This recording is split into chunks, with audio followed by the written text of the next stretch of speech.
Welcome to the 5-minute lessons of graph design, where today we will be covering the different types of graphs. We'll start by covering some commonly used graphs in business, and then we'll move on to some common mistakes made when using these graphs. And it's important to note that the word chart and graph can be used interchangeably. These are two examples of a bar or column graph which are used for comparison, because the endpoints of the bars are very easy to compare to one another. While these are both examples of the bar or column graph, the one on the left is also known as the vertical bar graph because it has the vertical bars instead of the horizontal bars as the one on the right does. This is the line graph, which is commonly used to display trends such as sales over time, like the 4 years that we have along the x-axis in this example.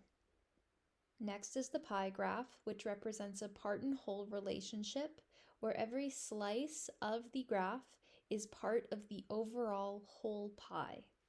Similar to the pie graph is the donut graph, which represents progress. It also has the part and whole relationship, but instead demonstrates the dynamic change in the parts that make up the whole. Think of it almost as the fuel gauge in your car. In this example, we have a donut graph that is representing project progress. The next graph is the map graph, which is used to display location-based data.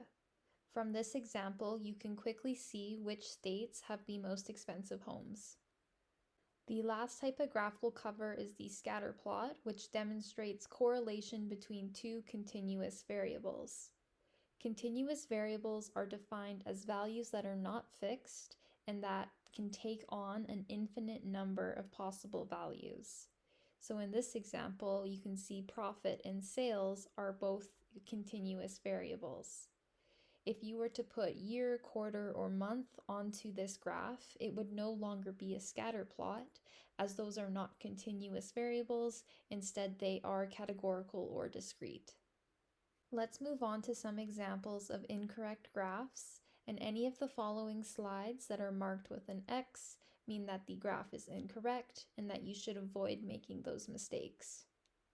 This graph stacks profit and sales into one column for each year, and this makes it hard to compare the different values across the 4 years, meaning that these two variables should not be stacked.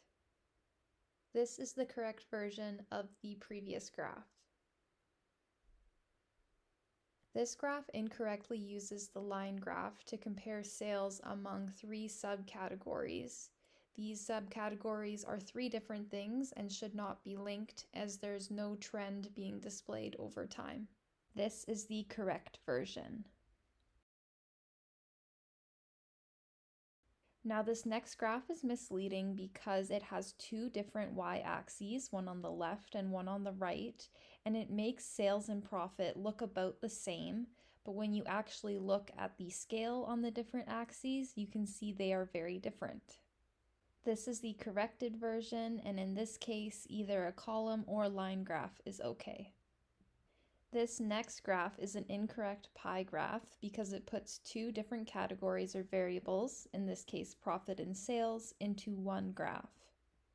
This is the corrected version where the pie graph only displays one of those categories, and in this case it's profit. This is another incorrect pie graph as it only displays the top 3 subcategory sales instead of displaying all the subcategories as it should.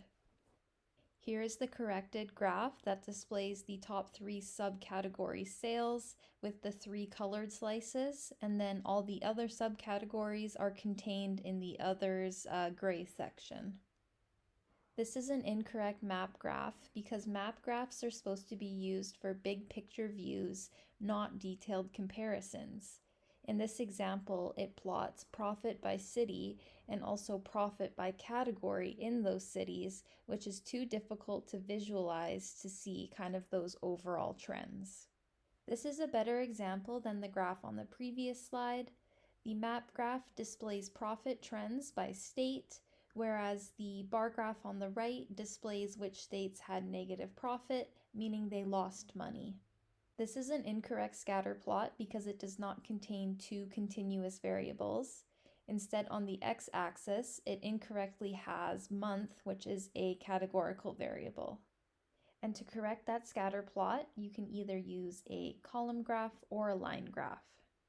That concludes today's video on graph design. Thank you for watching, and we'll see you next time.